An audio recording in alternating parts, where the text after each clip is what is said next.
performed 5 experiments till now. So today we are going to perform the experiment number 6. It is to plot the input-output characteristics of common base of in BGT. So theory part we have already discussed in our class. So just gone through the how we can realize it on a practical circuit. So here you can see this is a typical diagram of that common BJT amplifier. So here you can see there are 3 terminal device of the BJT. The mid leg is your base, the upper one is called your collector, and the lower one is called emitter. So here you can see the base is common here. So we have given a voltage and supply at the both input end as well as output end. So here you can see, just see this one here. This shows the input voltage and current. So this is basically a emitter to base voltage. This is our emitter current, and this one is your collector to base voltage, and this one is collector current. Because our base is common, accordingly we did. So we know that in order to plot the input characteristics, we have to vary our output voltage. So initially what we did, we have to keep our VCB voltage to be 0. Later on we will put VCB is equal to 4 volt. So here you can see this table you have to draw. So for the input characteristics you can see VCB is 0. Okay. So let us say how we are getting this one. So from here you can see VCB we have kept 0 over here. Okay. Now with the help of this function generator we can vary our voltage, because we have to analyze VEB and this IE. This is VEB and IE. So we have already kept our VCB 0. Now we are going to vary this one. As you can see, once we have this 0.26 reading here, so in such a range our current we are getting 0.02. So that's reading we have already taken here. Now further we are going to increase this one. Let us say 0.57. The next level we have taken the current voltage to be a 0.57. So we are getting the current of 0.9. Okay. So in the similar way we have taken the 5 to 6 reading when we are getting this table. Okay. Now this is for when the VCB was 0. Now we are going to increase the VCB here. So see, we are increasing our VCB here.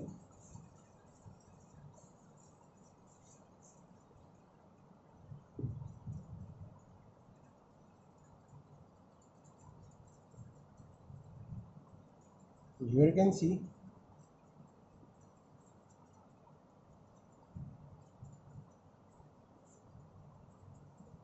so approximately we can see here our VCB. Now VCB here now become 4 here. Now in the similar way, okay, once the VCB gets settled to be 4, so here you can see we are getting a different reading. Let us say for the voltage of 0.76 we are getting this 10 volt. So this we are getting from this one when the VCB is kept to be 4 here.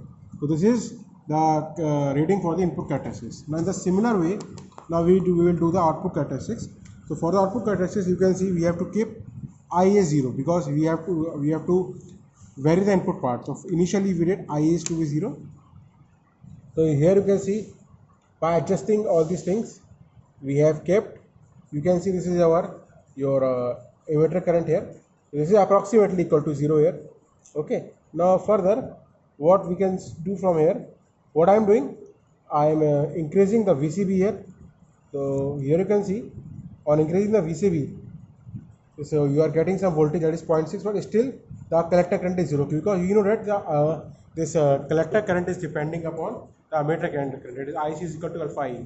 Since alpha is I is 0, so IC is automatically 0. So throughout you can see from the table we will have continuous reading of IC to be 0, but still have some VCB. Now in the next case we have increasing our emitter current here. So how are we going to increase? So here you can see we have increased our this current to be up to, let us say, 5 ampere.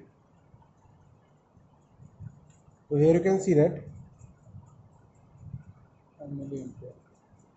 So accordingly you can see it is somewhat adjust to 5 milliampere here. Now you can see once you have given the emitter current here, after that you will see how this because still you can see we know that before starting the transistor initially it was in somewhat in negative mode region. That is why you can see our VCB was in negative voltage. Now we are going to increase this one minus 0.6. We have some current here. So as it comes into the positive mode, let us say as it achieves some positive voltage, automatically this IC current is approaching to the I. IC is equal to alpha times I, and alpha is approaching to 1. So this is our cutoff mode here. This is saturation mode here. Okay. So as we increase the voltage, but after this IC already reaches threshold value. In the similar way, we will do for 10. We will get this one here. So just have a look this table very thoroughly. What you need to do, you people are having a table of this one. Initially, you have to plot the input-output characteristics. So you can see what you have to perform. You have to plot the IE versus VV for VCB equal to 0, for VCB equal to 4 volt. These are the readings for VCB is equal to 0 and VCB is equal to 4 volt. In the similar way, you have to plot the IC versus VCB for I is equal to 5 milliampere and I is equal to 10 milliampere. So these are the readings for I is equal to 5 milliampere and I is equal to 10 milliampere. So these two objectives you have to perform, and that you have to submit it as an assignment for this one. Okay, thank you.